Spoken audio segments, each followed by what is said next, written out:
Hey guys, स्वागत है आप सभी का हमारे YouTube channel success study point पे। This is me H S Maurya.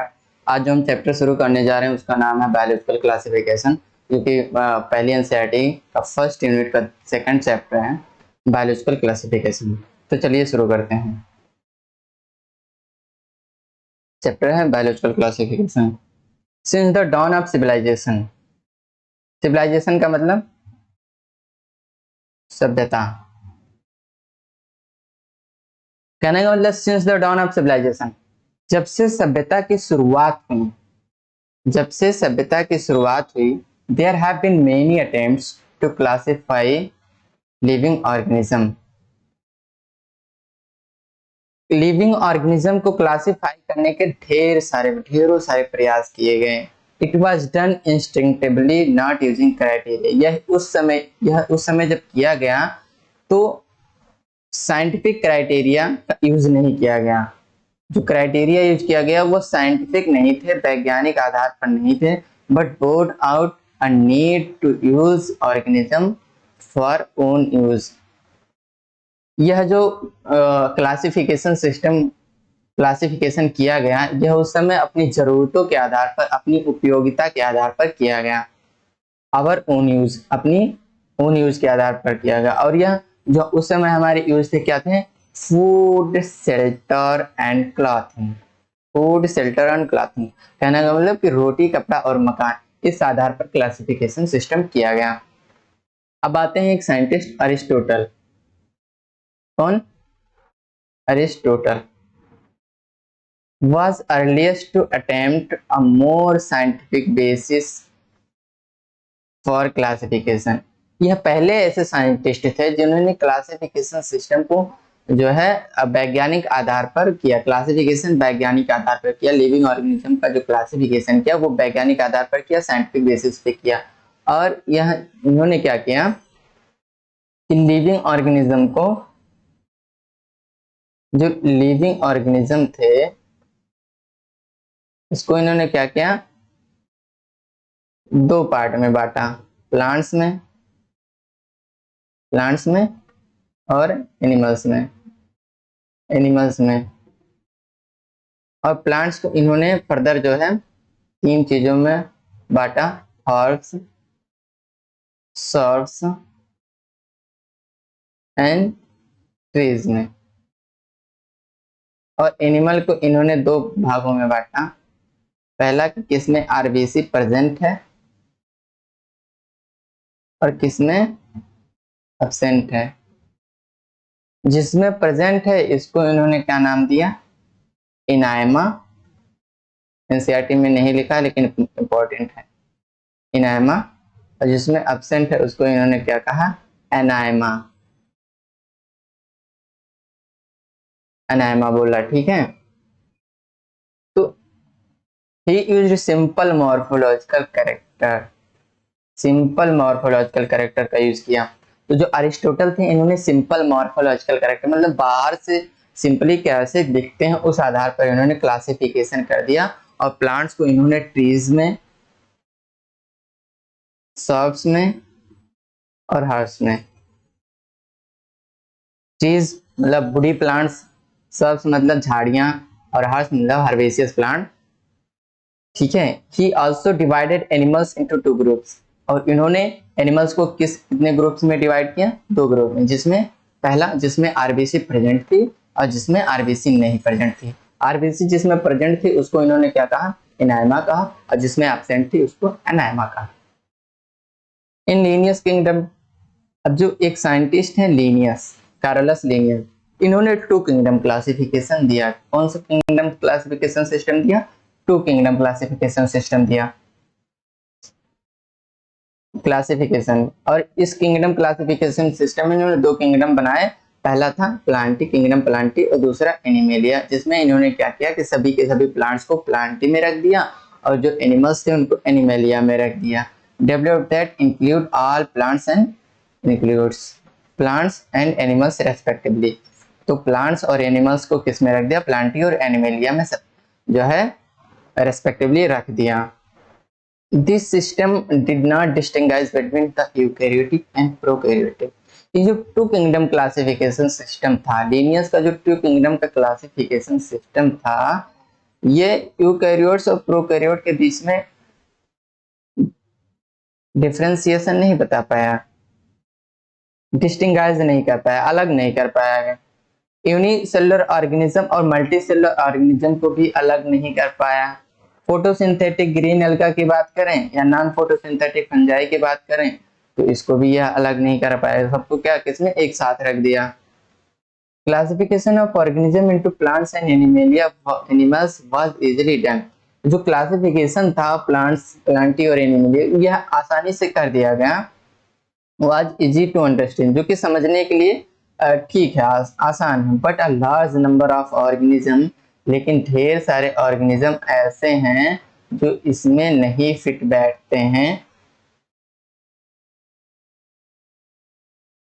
तो जो क्लासिफिकेशन सिस्टम लीनियस ने किया वो समझने के लिए तो ठीक है, आसान भी है, लेकिन ढेर सारे ऐसे ऑर्गेनिज्म हैं, large number of organism did not fall into either category, इस कैटेगरी में नहीं आते हैं, नहीं फिट बैठते हैं। The two kingdom classification used for a long time, इसलिए जो टू किंगडम क्लासिफिकेशन था वो लंबे समय तक यूज किया गया, लेकिन फाउंड इनएडिक्वेट, इनएडिक्वेट मतलब अपर्याप्त था, पूरा नहीं कर पाया, जो क्लासिफिकेशन का क्राइटेरिया था वो पूरा नहीं कर पाया। Besides the gross morphology a need was felt, gross morphology के अलावा, बाहर से हमने जो सिंपली दिखता उसके अलावा, a need was felt for including other characteristics, कुछ और जरूरतें पड़ी, कुछ और कैरेक्टर को इंक्लूड करने की जरूरतें पड़ी, और वो कैरेक्टर्स क्या थे, सेल स्ट्रक्चर को इंक्लूड कर किया गया, nature of wall, mode of nutrition,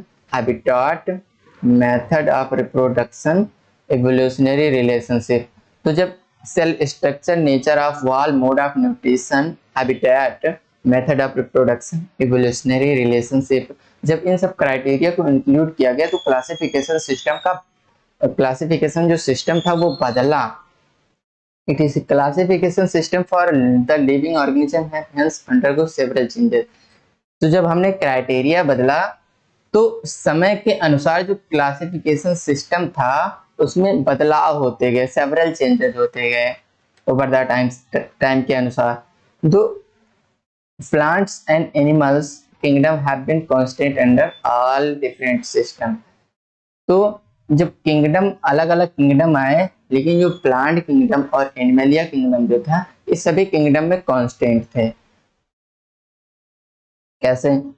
जैसे जो टू किंगडम क्लासिफिकेशन था इसमें क्या किया गया, किंगडम प्लांटी और एनिमलिया को रखा गया। और जो थ्री किंगडम क्लासिफिकेशन था इसमें क्या किया, प्लांटी, एनिमलिया और एक किंगडम और जोड़ दिया गया, क्या, प्रोटिस्टा। जो फोर किंगडम क्लासिफिकेशन था इसमें प्लांटी, एनिमलिया, प्रोटिस्टा था, एक और आ गया मुनेरा, मुनेरा आ गया।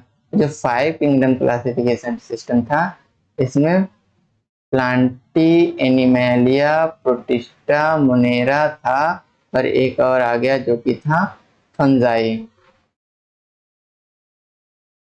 तो जो कहने का मतलब है कि जो प्लांटी और एनिमलिया था वो सभी के सभी किंगडम में क्या थे, कांस्टेंट थे, वो बदले नहीं। Have been constant under all different system, जो अलग अलग सिस्टम आए सब में प्लांटी और एनिमलिया क्या थे, कांस्टेंट थे। The understanding of what growth organism भी इंक्लूड अंडर दीज किंगडम। तो कौन से ग्रुप्स के ऑर्गेनिज्म को हमने किस किंगडम में रखा है इसको समझना है, बीन चेंजिंग है, बदलता गया। The number and nature of other kingdom, जो अलग अलग किंगडम आए और जो किंगडम के नेचर थे हैव बीन अंडरस्टूड डिफरेंटली, अलग अलग तरीके से समझा गया। अलग अलग किंगडम जो थे वो अलग अलग तरीके से समझा गया बाय डिफरेंट साइंटिस्ट, अलग अलग वैज्ञानिकों द्वारा, अलग अलग साइंटिस्टों द्वारा ओवर द टाइम, समय समय दर समय। ठीक है, अब ये टेबल समझेंगे हम। ये फाइव किंगडम क्लासिफिकेशन का एक टेबल है। इसमें क्या किया गया कि कुछ कैरेक्टर है उस आधार पर डिवीजन किया गया है। जैसे कि पहला है सेल टाइप। तो जो सेल टाइप है ये kingdom Monera, Monera Protista 5 kingdom classification system है, जिसमें पहला किंगडम क्या है, मोनेरा, दूसरा प्रोटिस्टा, तीसरा फंजाई, और चौथा क्या है, प्लांटी, और पांचवा क्या है, एनिमेलिया। एनिमेलिया। इसमें पहला सेल टाइप लिया गया, पहला क्या लिया गया, सेल टाइप। तो जो मोनेरा किंगडम था उसका सेल टाइप क्या था, वो प्रोकैरियोटिक थे। एक ऐसा किंगडम जिसमें सभी के सभी ऑर्गेनिज्म क्या है, प्रोकैरियोटिक है, बाकी सब के सब सभी जो किंगडम है उसमें यूकैरियोटिक ऑर्गेनिज्म को रखा गया है, ठीक है। इसमें भी यूकैरियोटिक, इसमें भी यूकैरियोटिक, सब में यूकैरियोटिक। अब सेलवाल, अगला कैरेक्टर क्या है, सेलवाल। जो मोनेरंस हैं, जो प्रोकैरियोटिक ऑर्गेनिज्म, उनका सेलवाल जो बना होता है, सेलवाल तो पाया जाएगा लेकिन नॉन सेलुलोजिक होगा, पॉलीसेकेराइड्स प्लस अमीनो एसिड की बनी होगी। और जो प्रोटिस्टा है, जो किंगडम प्रोटिस्टा है, उसमें सेलवाल कुछ में पाया जाएगा, इन प्रेजेंट इन सम, कुछ में पाया जाएगा, और जिसमें पाया जाएगा वो सेलुलोजिक सेलवाल होंगे, मतलब कि सेलुलोज का बना होगा। और जो फंजाई है इसमें सेलवाल पाया जाता है और किसका बना होता है, काइटिन का बना होता है। और किंगडम प्लांटी की बात करें तो ये इसमें सेलवाल पाया जाता है और ये सेलुलोजिक सेलवाल होता है, और एनिमेलिया में अब्सेंट होता है। एनिमेलिया में क्या होता है, अब्सेंट होता है। न्यूक्लियर मेम्ब्रेन, अगर न्यूक्लियर मेम्ब्रेन की बात करें तो मोनेरा में अब्सेंट होता है। प्रोकैरियोटिक का डिफिनीशन ही यही है, परिभाषा ही यही है कि न्यूक्लियर मेम्ब्रेन जिसमें एब्सेंट होगा वो जो सेल होंगे वो प्रोकैरियोटिक सेल्स होंगे, बाकी जिसमें भी न्यूक्लियर मेम्ब्रेन पाया जाएगा वो सबके साथ यूकैरियोटिक होंगे। तो मोनेरा में जो था सभी के सभी प्रोकैरियोटिक थे और इसमें न्यूक्लियर मेम्ब्रेन एब्सेंट थे। और जो बाकी के किंगडम है, प्रोटिस्टा, फंजाई, प्लांटी, एनिमेलिया, इसमें सब में क्या न्यूक्लियर मेम्ब्रेन आपका पाया जाएगा, न्यूक्लियर मेम्ब्रेन सभी में पाया जाएगा। बॉडी ऑर्गेनाइजेशन की बात करें, बॉडी ऑर्गेनाइजेशन जो मोनेरा और प्रोटिस्टा हैं, ये जो किंगडम है, इसमें सभी के सभी ऑर्गेनिज्म क्या थे, यूनिसेलुलर थे, यूनिसेलुलर थे। तो इसलिए जो बॉडी ऑर्गेनाइजेशन है सेलुलर है, और इसमें भी सेलुलर है, मतलब एक सेल का बना हुआ है।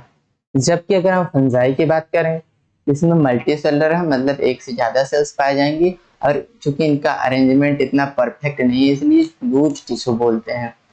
और प्लांटी की बात करें तो जो प्लांटी किंगडम है, इसका जो बॉडी ऑर्गेनाइजेशन है उसमें टिश्यू पाए जाते हैं और ऑर्गन, ऑर्गन मतलब टिश्यू कहने का मतलब कि सेल हैं वो एक से ज्यादा टाइप के सेल्स मिलके क्या टिश्यू बनाते हैं, और फिर टिश्यू मिलके ऑर्गन बना लेते हैं। तो इसमें टिश्यू पाया जाएगा और ऑर्गन पाया जाएगा। जबकि बात करें एनिमेलिया की, जिसमें हम सब आते हैं, तो हमें क्या पाया जाएगा, टिश्यू पाया जाएगा, ऑर्गन सिस्टम पाया जाएगा, ऑर्गन पाया जाएगा। मोड ऑफ न्यूट्रिशन की बात करें, जो मोनेरा होते हैं, मोनेरंस होते हैं, वो ऑटोट्रॉफिक और हेट्रोट्रॉफिक दोनों होते हैं। ऑटोट्रॉफिक मतलब कि अपना भोजन स्वयं बनाते हैं, खुद बना लेते हैं। हेट्रोट्रॉफिक मतलब दूसरे पे डिपेंडेंट होते हैं। और ऑटोट्रॉफिक में केमोसिंथेटिक मतलब केमिकल से अपना भोजन बनाएंगे, एंड फोटोसिंथेटिक मतलब कि लाइट से अपना भोजन बनाएंगे। हेट्रोट्रॉपिक, हेट्रोट्रॉपिक में आपका सैप्रोफिटिक होंगे, पैरासिटिक भी हो सकते हैं। सैप्रोफिटिक मतलब डेड एंड डिकेइंग मैटर से जो है अपना भोजन बनाएंगे, मतलब सड़े गले पदार्थों से अपना भोजन बनाएंगे। और पैरासिटिक मतलब दूसरे ऑर्गेनिज्म पे रह के अपना भोजन प्राप्त करते हैं। और जो प्रोटिस्टा है वो ऑटोट्रॉपिक हेट्रोट्रॉपिक दोनों हो सकते हैं। ऑटोट्रॉपिक में मेनली क्या होते हैं, फोटोसिंथेटिक मतलब कि लाइट से अपना भोजन बनाएंगे। फंजाई की बात करें तो जो फंजाई होते हैं वो हेट्रोट्रॉफिक होते हैं, सैप्रोफिटिक और पैरासिटिक। हेट्रोट्रॉपिक मतलब सैप्रोफिटिक भी, हेट्रोट्रॉपिक में सैप्रोफिटिक हो सकते हैं या पैरासिटिक हो सकते हैं। सैप्रोफिटिक हमने क्या बताया कि जो डेड एंड डिकेइंग मैटर से अपना भोजन बनाते हैं। पैरासिटिक मतलब अदर ऑर्गेनिज्म पे जो रहते हैं। ऑटोट्रॉपिक जो प्लांटी होते हैं वो ऑटोट्रॉफिक होते हैं, और ऑटोट्रॉपिक में फोटोसिंथेटिक होते हैं। तो सभी के सभी प्लांट्स किंगडम प्लांटी के जो ऑर्गेनिज्म है वो क्या है, ऑटोट्रॉपिक है, और ऑटोट्रॉपिक में फोटोसिंथेटिक मतलब लाइट से अपना भोजन बनाते हैं। एनिमेलिया जो किंगडम था वो हेट्रोट्रॉपिक था, हेट्रोट्रॉपिक है। हेट्रोट्रॉपिक और हेट्रोट्रॉपिक में होलोजोइक और सैप्रोफिटिक। मतलब जो हम लोग हैं वो होलोजोइक हैं और सेप्रोप्टिक है, मतलब कि हम भोजन को इंजेस्ट करते हैं और अंदर डाइजेस्ट करते हैं। तो ये टेबल समझ में आ गया होगा आप सबको। आर एस बिटेकर, ये जो साइंटिस्ट हैं आर एस बिटेकर 1969 में प्रपोज अ 5 kingdom classification system. 5 kingdom classification system किसने दिया? आर एस बिटेकर ने दिया। किस सन में? 1969 में दिया। The kingdom defined by him were name, और ये जो इन्होंने किंगडम दिया उसका नाम क्या है? Monera, Protista, Fungi, Plantae, Animalia. तो 5 किंगडम क्लासिफिकेशन सिस्टम में क्या आया? मोनेरा, प्रोटिस्टा, फंजाई, प्लांटी और Animalia. Monera, Protista, Fungi, Plantae और Animalia 5 kingdom classification R H Whittaker के द्वारा दिया गया। किस सन में? 1969 में। The main criteria for classification used by him include cell structure. जो मेन क्राइटेरिया था जो इन्होंने यूज किया क्लासिफिकेशन सिस्टम के लिए, वो क्राइटेरिया थे, इन्होंने क्या लिया? Cell structure.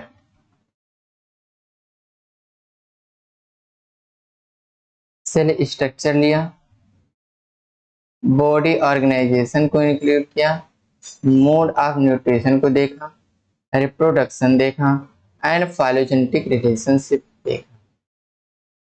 तो जो 5 किंगडम क्लासिफिकेशन सिस्टम जो आर एच ब्रेकर के द्वारा प्रपोज किया गया है, इसमें इन्होंने किस आधार पर किया? इन्होंने पांच क्राइटेरिया लिए, उस आधार पर इन्होंने 5 किंगडम क्लासिफिकेशन सिस्टम दिया। और वो पांचों क्राइटेरिया क्या थे? पहला क्या देखा इन्होंने? सेल का स्ट्रक्चर देखा, दूसरा क्या? बॉडी ऑर्गेनाइजेशन देखा, तीसरा मोड ऑफ न्यूट्रिशन देखा, चौथा रिप्रोडक्शन देखा और पांचवा फाइलोजेनेटिक रिलेशनशिप, मतलब कि इवोल्यूशनरी रिलेशनशिप को देखा। इस आधार पर उन्होंने 5 किंगडम क्लासिफिकेशन दिया। The 3 domain system has also been proposed that divides the kingdom Monera into 2 domains.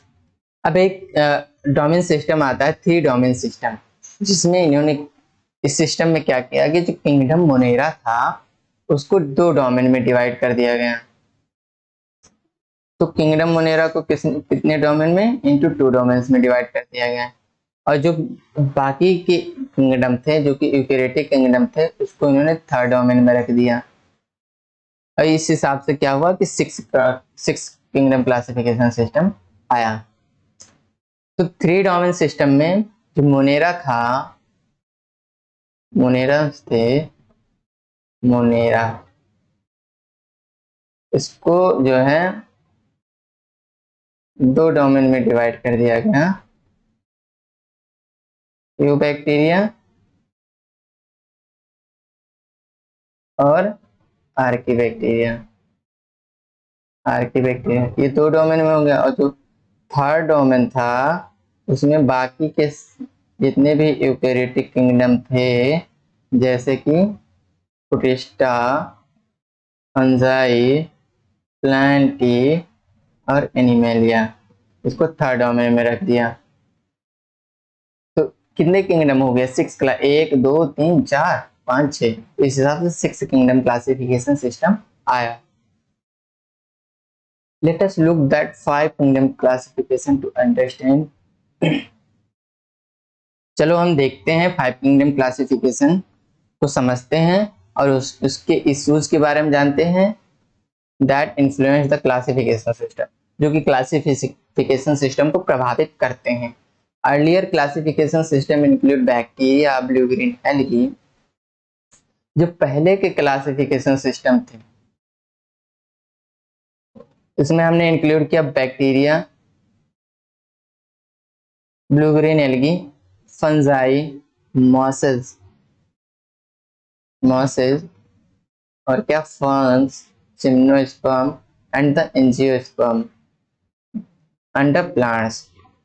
तो कहने का मतलब अर्लियर क्लासिफिकेशन, जो पहले के क्लासिफिकेशन सिस्टम थे उसमें क्या किया गया कि bacteria, blue green algae, fungi, mosses, fawns, angiosperm, gymnosperm सबको क्या किया गया कि एक किंगडम प्लांटी में, सबको प्लांटी में रख दिया गया। द कैरेक्टर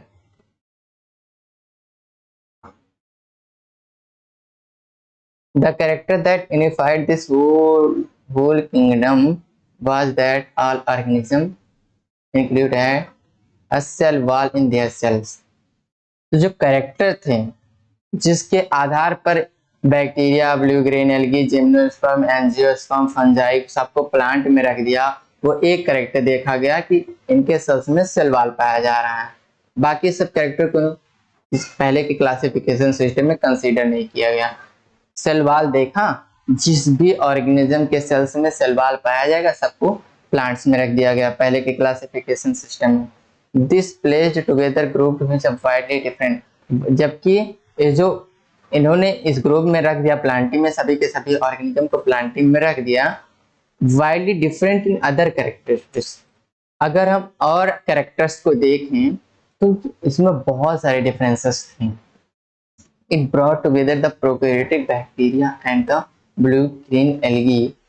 इसमें क्या किया गया, जो प्रोकैरियोटिक बैक्टीरिया थे, blue green algae, cyanobacteria with other groups which were eukaryotic, तो प्रोकैरियोट्स को यूकैरियोट्स के साथ रख दिया गया। प्रोकैरियोट्स जैसे कि बैक्टीरिया, साइनोबैक्टीरिया, जिसको हम ब्लू ग्रीन एल्गी भी बोलते हैं, इसको हम किसके साथ रख दिए, यूकैरियोट्स के साथ रख दिए। It also grouped together unicellular organism and multicellular organism। Unicellular organism और मल्टीसेलुलर ऑर्गेनिज्म को एक साथ रख दिया गया। जैसे कि एग्जांपल देखते हैं, क्लेमाइडोमोनास जो कि यूनिसेलुलर है, spirogyra multicellular, were placed together under algae, इसको एल्गी में एक साथ रख दिया गया, प्लांटी में रख दिया गया। जबकि यूनिसेलुलर और मल्टीसेलुलर का 5 किंगडम क्लासिफिकेशन में अलग अलग किंगडम बनाया गया। यूनिसेलुलर प्रोकैरियोट्स के लिए मोनेरा बना, यूनिसेलुलर यूकैरियोट्स के लिए आपका प्रोटिस्टा बना, बाकी मल्टीसेलुलर के लिए आपके फंजाई, प्लांटी, एनिमेलिया बनाए गए। The classification did not differentiate between heterotrophic, और ये जो पहले के क्लासिफिकेशन सिस्टम थे, heterotrophic group fungi and the autotrophic group plants, तो जो पहले के क्लासिफिकेशन सिस्टम थे वो हेटेरोट्रॉफिक ग्रुप फंजाई और प्लांट्स को डिफरेंशिएट नहीं कर पाए। दो they also showed a characteristic difference in their walls composition, जबकि इनमें इनके सेल वॉल के कंपोजिशन में भी डिफरेंस थे। जैसे कि अगर हम बात करें फंजाई की, तो जो फंजाई का सेल वॉल है वो काइटिन का बना होता है, जबकि जो प्लांट्स का सेल वॉल होता है वो क्या होता है, सेल्यूलोजिक सेल वॉल होता है। किसका बना होता है, सेल्यूलोजिक होता है। when such characteristics were considered, जब ये सारे कैरेक्टर्स कंसीडर किए गए, the fungi were placed in separate kingdom, fungi को एक अलग किंगडम में रखा गया जिसको बोला गया kingdom fungi. All prokaryotic organism were grouped under together kingdom Monera, और सभी के सभी प्रोकैरियोटिक ऑर्गेनिज्म जो थे जिसमें न्यूक्लियर मेम्ब्रेन नहीं पाया जाता था, उसको किस किंगडम में रख दिया गया, किंगडम फंजाई में रख दिया गया। And the unicellular eukaryotic organism were placed in the kingdom protista, और जो यूनिसेलुलर यूकैरियोटिक ऑर्गेनिज्म थे, जो यूनिसेलुलर एक सेल्स के बने हुए यूकैरियोटिक ऑर्गेनिज्म थे, प्रोकैरियोटिक नहीं यूकैरियोटिक, उसको किस किंगडम में रख दिया गया, किंगडम प्रोटिस्टा में रख दिया गया। Kingdom Protista has brought together Chlamydomonas Chlorella, kingdom Protista में क्या हुआ कि क्लेमाइडोमोनास कोलेरेला जो कि पहले एल्गी प्लांट के साथ एल्गी में रखे थे, बोथ हैविंग सेल वॉल, जिनमें दोनों के पास सेल वॉल थे, उसको किसके साथ रखा गया, विद पैरामीशियम एंड अमीबा। और ये जो पैरामीशियम अमीबा थे ये क्या earlier placed in animals kingdom, जिसमें सेल वॉल नहीं पाया जाता था। तो जो क्लेमाइडोमोनास और कोलेरेला है, पहले इसको प्लांटी में एल्गी में रखा गया था जिसमें दोनों में सेल वॉल पाया जाता है, इसको रख दिया गया किसके साथ, अमीबा और पैरामीशियम जो कि एनिमेलिया किंगडम में आते थे और इसमें सेल वॉल नहीं पाया जाता था, इन दोनों को साथ में रख दिया गया किंगडम प्रोटिस्टा में। It has put together organism which earlier classification were placed in different kingdom. तो जो पहले अलग अलग किंगडम में थे उनको साथ रख दिया गया in different kingdom. This happened because the criteria of classification change. यह ऐसा इसलिए संभव हो पाया क्योंकि जो क्राइटेरिया था क्लासिफिकेशन का वो बदला। This kind of change will takes place in future too depending on the improvement. कहने का मतलब ये जो चेंजेस हैं, ये जो बदलाव हमने देखा, ये फ्यूचर में भी होंगे डिपेंडिंग ऑन द इम्प्रूवमेंट। जिस हिसाब से इम्प्रूवमेंट होता जाएगा और ये जो क्राइटेरिया बदलता जाएगा, अंडरस्टैंडिंग ऑफ कैरेक्टरिस्टिक, हमारा जो समझने की कैरेक्टर को समझने की क्षमता है वो बढ़ इम्प्रूवमेंट होगा उसमें, उस हिसाब से हम क्लासिफिकेशन सिस्टम भी बदलता जाएगा। Evolutionary relationship. Over time, an attempt has been made to evolve a classification system which reflect not only morphology. जब समय बदलता गया तो जो क्लासिफिकेशन सिस्टम है उसमें केवल मॉर्फोलॉजिकल, फिजियोलॉजिकल और रिप्रोडक्टिव सिमिलरिटीज को हमने नहीं देखा, इसमें फाइलोजेनेटिक सिस्टम को भी इंक्लूड किया गया, दैट इज जो कि बेस्ड था किस पे, इवोल्यूशनरी रिलेशनशिप पे बेस्ड था। तो in this chapter we will study characteristic. इस चैप्टर में हम किसमें किंगडम मोनेरा को पढ़ेंगे, रिस्टा को पढ़ेंगे, फंजाई को पढ़ेंगे, जो कि बिटेकर का 5 किंगडम क्लासिफिकेशन था उसमें 3 किंगडम इस चैप्टर में पढ़ेंगे, जबकि जो किंगडम प्लांटी और किंगडम एनिमेलिया उसको हम तीसरे और चौथे चैप्टर में पढ़ेंगे। तो थैंक यू, इतना करते हैं। बाकी किंगडम मोनेरा, प्रोटिस्टा हम अगले लेक्चर पे खत्म कर देंगे। फंजाई और बाकी का जो बचा हुआ पोर्शन है उसको हम अगले 3 लेक्चर में पूरा चैप्टर हम खत्म कर देंगे।